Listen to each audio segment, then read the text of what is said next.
The joy of having a clean slate or being able to start afresh.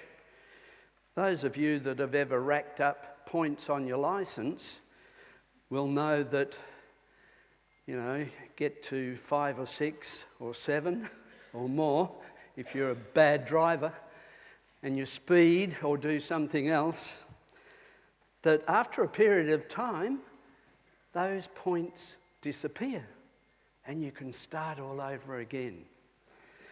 Last time it happened to me, I had 6 on mine because, you do 56 in a 50 zone and it's not as if you're really speeding, but you still get the fine and the points.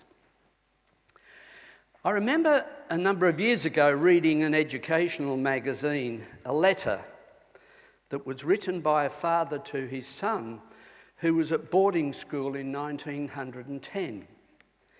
This was the letter, so remember the period of time, and that'll help you understand the language and the sentiments of this letter.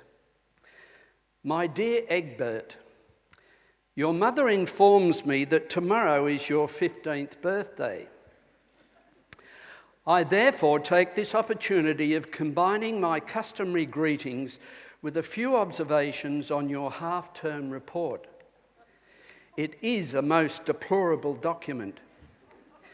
With the exception of your health, which is described as excellent, and your violin playing, which I note is most energetic, I can find no cause for congratulation.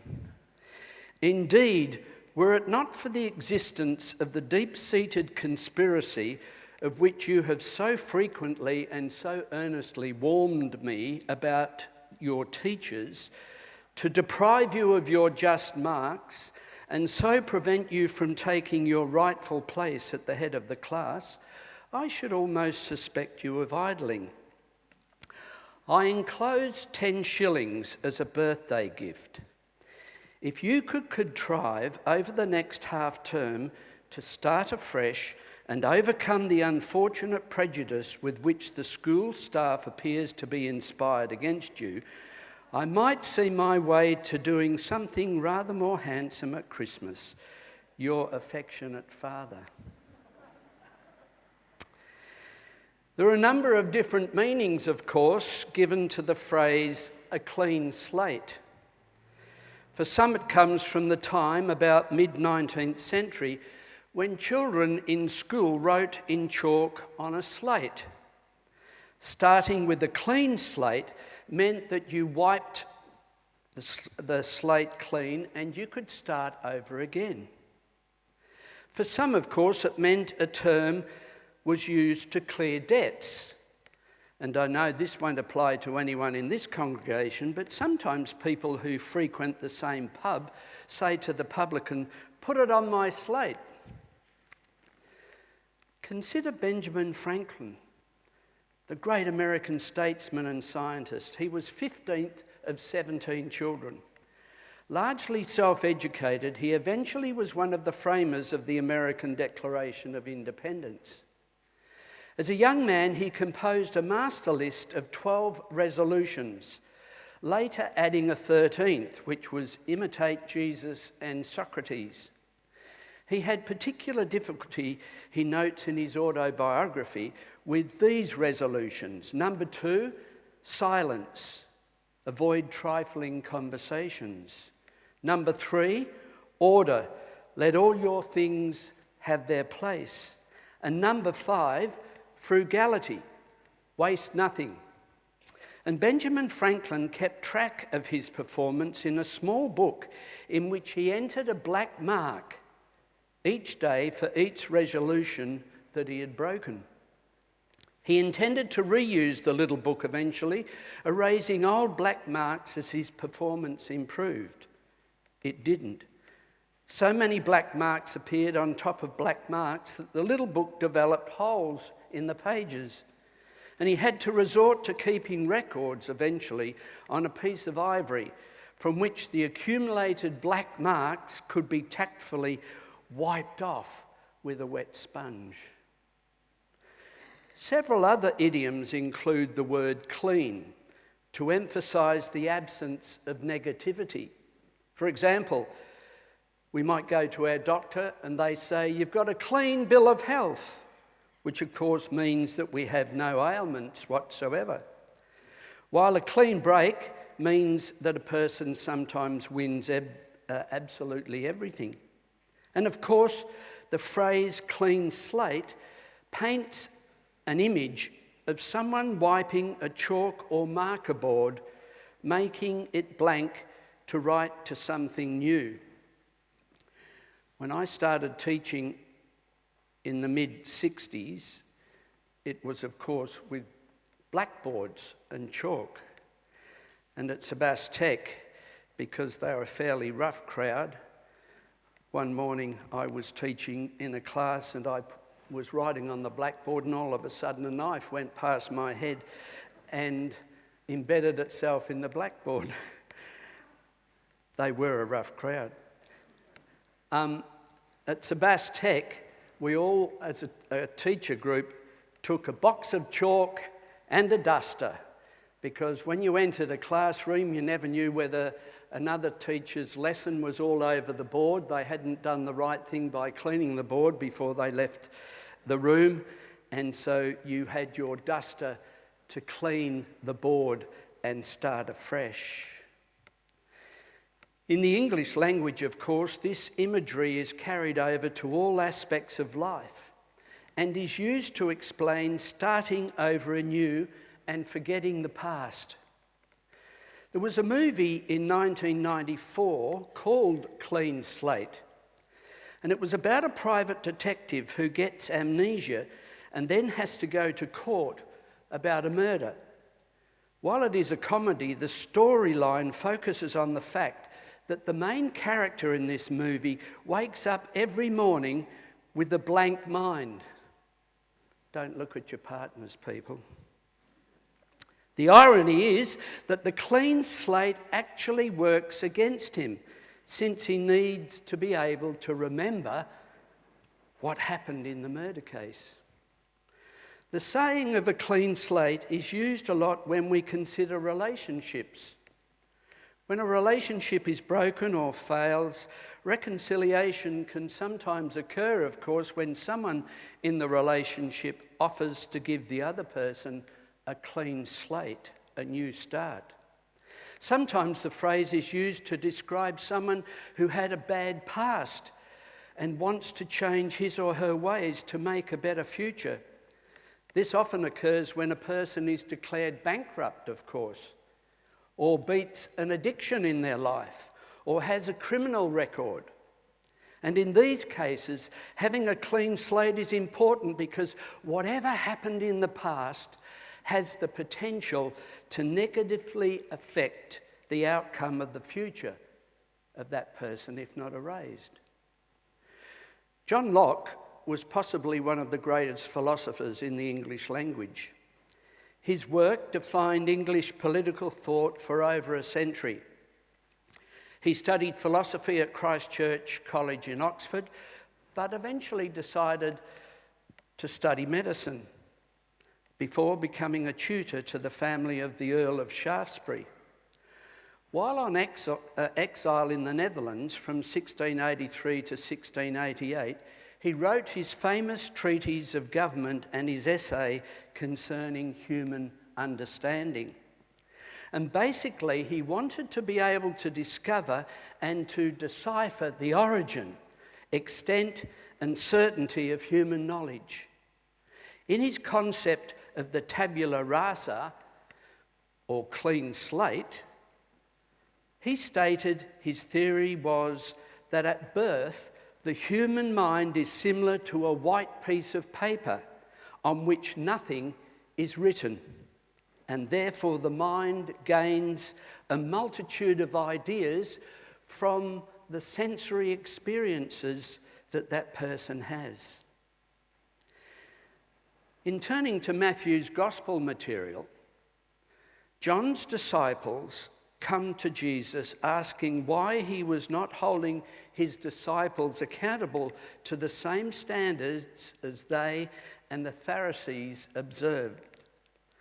The writer of Matthew puts these words into Jesus' mouth as a reply. No one sews a piece of unshrunken cloth onto an old cloak, because the patch will pull away from the cloak and the tear will get worse. Nor do people put new wine into old wineskins. If they do, the skins will burst, the wine will run out, and the skin will be ruined. No, they put new wine into new wineskins, and both are preserved. So how can we think about what Jesus is saying in reference to the church? Do we have to wipe the slate clean for a new beginning? We do see a trend in the church today, and those of you that read The Age this morning would see the headlines of the split or crisis that is happening in the Anglican Diocese of Sydney, where religious conservatism is trying to preserve the old wine in old wineskins. And yet we all know that times are changing.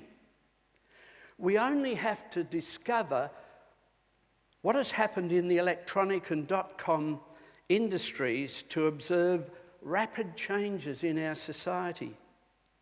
There is now more information available on any given day than the sum total of information accumulated since the beginning of civilization. Think about that.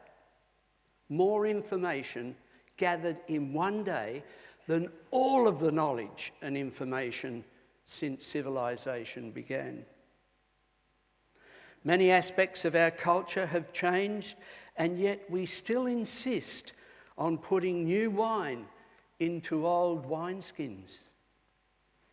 The McKinsey Global Institute has put forward the view that by 2030, up to 800 million workers in 46 countries will lose their jobs to robotic automation. And if there is one thing that all of the economists and experts agree on, it is this, that it is advancing robotics and artificial intelligence will be the key drivers of major workplace changes in the next 2 decades. For a lot of us who then have attended the church since we were teenagers or whatever, the practice of understanding of the divine in most mainline churches was packaged in old wineskins in the 4th century. From an historic anthropological perspective, religion was created to maintain the status quo. As Marx said, it was the opium of the people. The function of religion today should be rather to enhance the movement of the new wine of faith, being created by the Spirit to deal with these changing times in which we live. Jesus said in part that the reason we need to pour new wine into new wineskins was to preserve the old wine and the old wineskins, so that it's not a matter of either or, but rather both and.